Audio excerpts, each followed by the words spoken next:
Авилга албан тушаалын хэрэгээс үүдэж Монгол улсад 28.3 их найт төгрөгийн хохирол учирсныг авилгатай тэмцэх газрын тайланд дурджээ. За энэ мөнгөний 3.4 их найт төгрөгийн хохирлыг нөхөн төлөвлөж чадсан байна. Цаашид авилга албан тушаалын хэргийн илрүүлэлтийг нэмэгдүүлэхийн тулд хууль эрх зүйн хүрээнд анхаарах шаардлагатай зохицуулт цөөнгүй байгааг талбарт нь ажиллаж байгаа мэргэжилтнүүд дурдлаа. Авилгын хэрэгт холбогдсон албан тушаалтнуудтай хариуцлага тооцож улсад учруулсан хохирлыг нөхөн төлөвлөж чадвал 28.3 их найт төгрөг улсын төсөвт шилжих бололцоо бий. Гэвч өнөөдрийн хуулиар олгосон боломжийн хүрээнд авилгатай тэмцэх газраас улсын болон төрийн байгууллагуудын дансанд 3.4 их найт төгрөгийн хохирлыг шилжүүлсэн үр дүнтэй байна. Авилгаас учирсан хохирлыг бүрэн арилгахад чиглэсэн олон улсын сайн туршлагуудад хэрэгт холбогдогчийг ял идлүүлэхээс илүү мөнгөнд торгуул ногдуулж хохирлыг бүрэн арилгахад анхаарсан байдаг байна. Ер нь гэмт хэрэг үйлдсэн хүнийг одоо хатуу чанга хуулиар шийтгэхэд 10-20 жил 20 тэр хүнд бол тий хөв хүндээ шийтгэл болохоос энэ өөр бусдад өгөөж байдаг. За эдийн засгийн энэ талаас аваад үзэх юм бол тэр үйлдсэн гэмт хэргийн улмаас учирсан бүх хохирлыг хураагаад дээрээс нь тухайн хүний хөвд ногдох хөрөнгөөс нь хураагаад энэ хөрөнгө нь өөрөө одоо тэр хууль бус одоо дахин ийм гэмт хэрэг үйлдвэрлэхэд тулд эдийн засгийн маш том хөшүүрэг болж байдаг.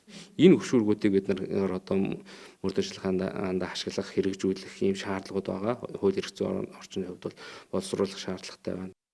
Авилгын хэргийн илрүүлэлт авилгатай тэмцэж байгаа ажлынхаа үр дүнгээр Монгол улс бүс нутагтаа дээгүр үнэлгээтэй байна. Гэхдээ олон улсын экспертүүдийн зөвлөж байгаагаар авилгын хэрэгт холбогдож байгаа албан тушаалтнуудын холбоо хамаарлын цар хүрээг хуульд хэтэрхий явцуу байдлаар тогтоосон гэдэг шүүмжлэл гардаг. Гэвч Монгол улсын хувьд хүн ам цөөтэй учраас хамрах хүрээг хит өргөн тогтоох бололцоо байдаггүй байна.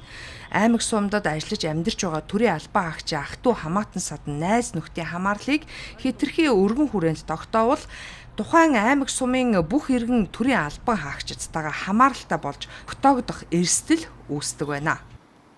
Шинжээчд бол одоо юу гэдэг ойрын одоо найз нөхөд за магадгүй одоо нэг 2 дахь 3 дахь одоо үеэл гэдэг юм одоо тиймэрхүү улсуудыг бол бас оруулах ёстой гэдэг агуулга бол тэр шинжээчд бол тайлбарлаж байгаа. Олон хүн амтай хүн ам одоо ихтэй ийм улс орнуудад бол энэ загвар бол их тохирох гээд байгаа юм. Ямар нэгэн асуудалгүй.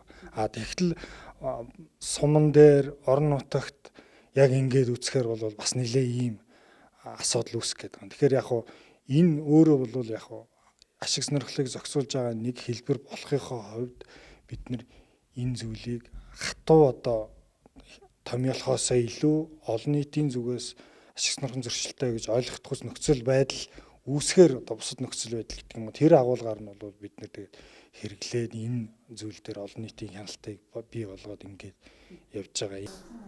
1995-аас 2006 онд цагдаагийн байгууллагад бүртгэгдсэн албан тушаалын хэргийн судалгаанаас үзвэл нийтдээ 2030 хэрэг бүртгэгдсэн байдаг бол 2007-оос 2025 оны хугацаанд нийт 14,429 авилга албан тушаалын эрүүг эрэгт мөрдөн шалгах ажиллагаа явуулжээ.